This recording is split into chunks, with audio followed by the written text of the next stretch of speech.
Hello, everyone. Welcome back to another solo podcast with me, Martin van Staden, a legal researcher at the Free Market Foundation. It's today the 2nd of May, and as many of you know, May, according to the South African Department of Labor, is Workers' Month in South Africa. May the 1st is International Workers' Day and was a public holiday here in South Africa. Now, May Day and May as Workers' Month obviously have a very clear association with the international socialist movement.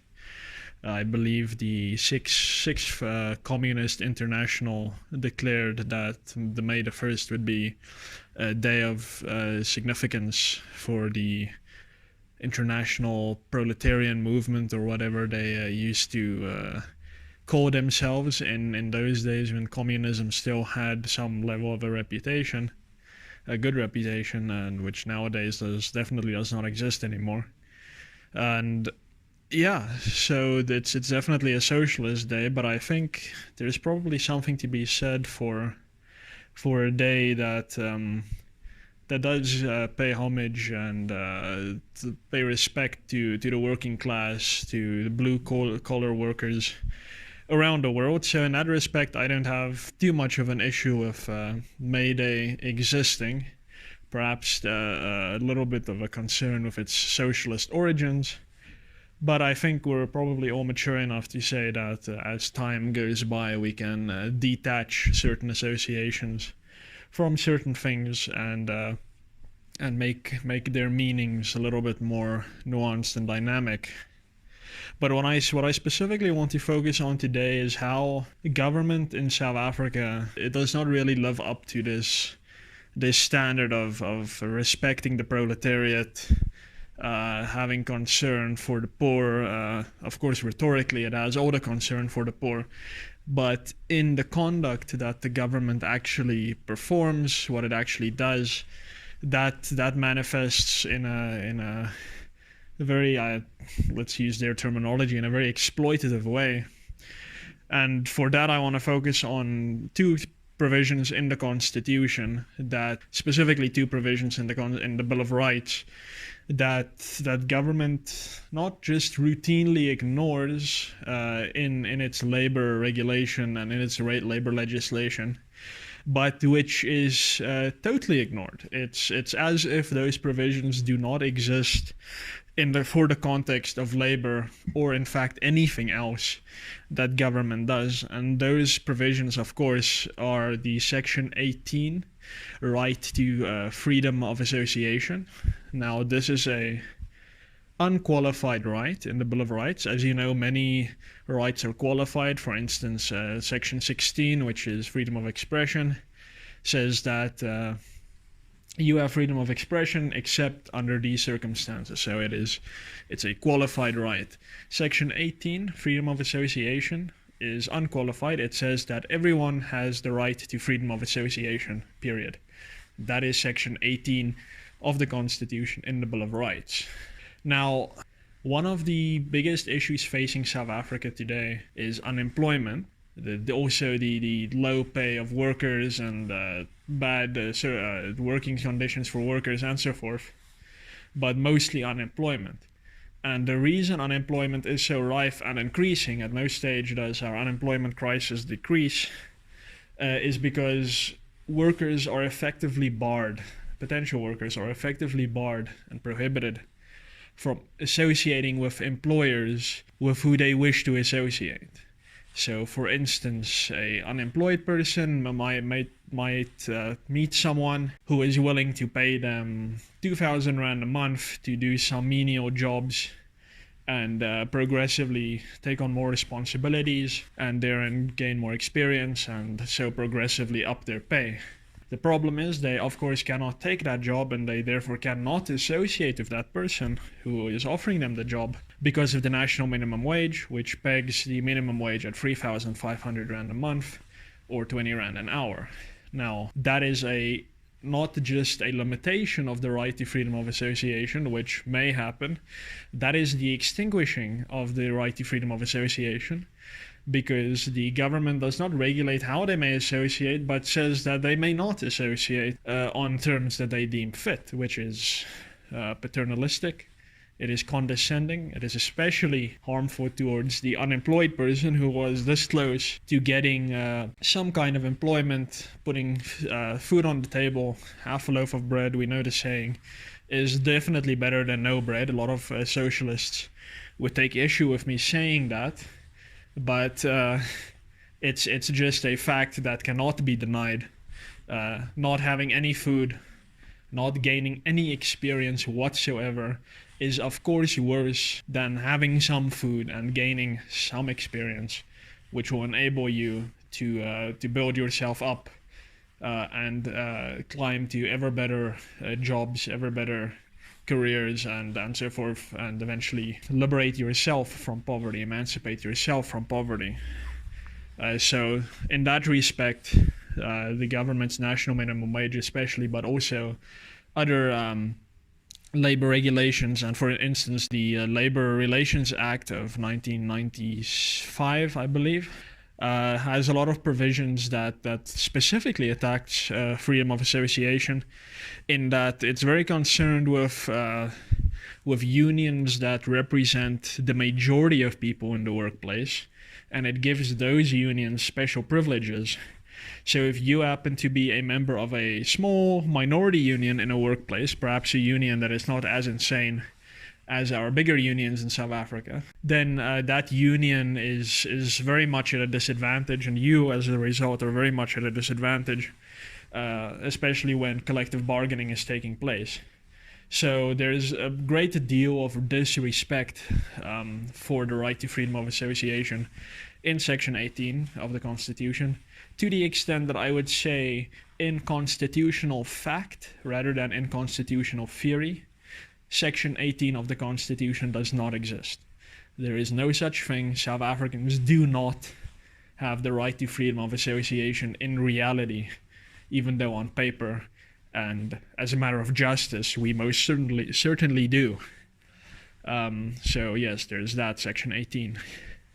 Then the other provision of the Constitution that government, as a matter of course, just doesn't acknowledge, and I mean this is probably the bigger one, is Section 22 of the Constitution, which says that everyone has the right to choose their trade, profession, or career freely. Now this is a qualified right.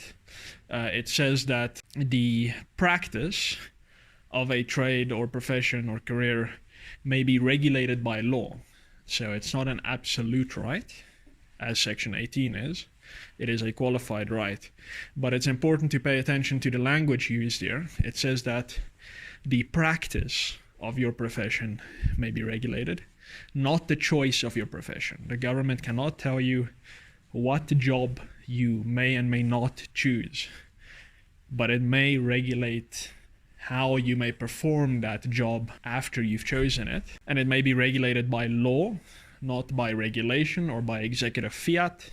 It must be regulated by law, and law is an instrument passed by a democratic assembly chosen broadly by the people to which the law applies. So parliament, provincial legislatures, etc. So yes, there is the Section 22 right that says you may choose any job that you want and government may regulate that. So again, this comes back to the unemployed and them choosing to take certain jobs which government has simply told them that they may not.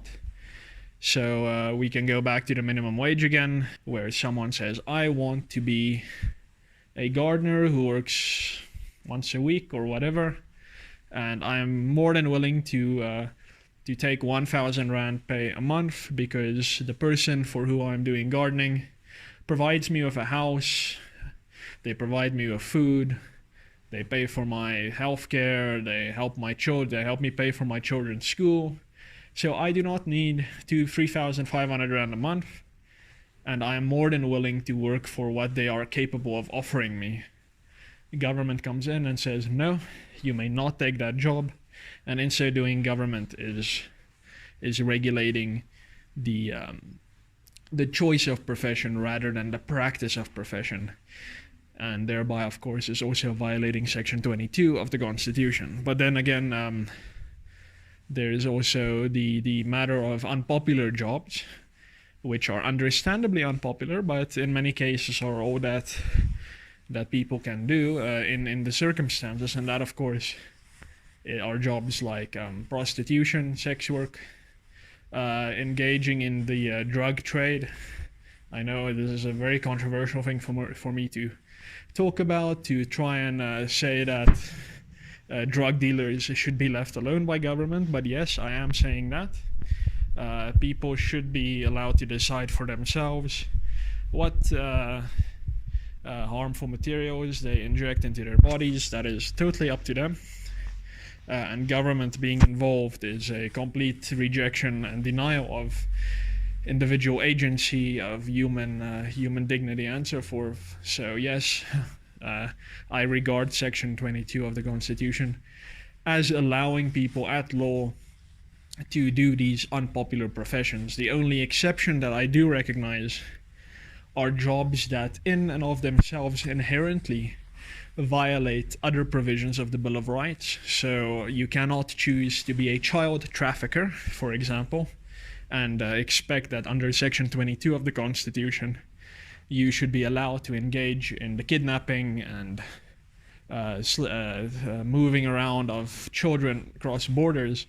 That will not be allowed because you are violating people's, I believe it's Section 12, right to freedom and security of the person, because you're kidnapping them against their will.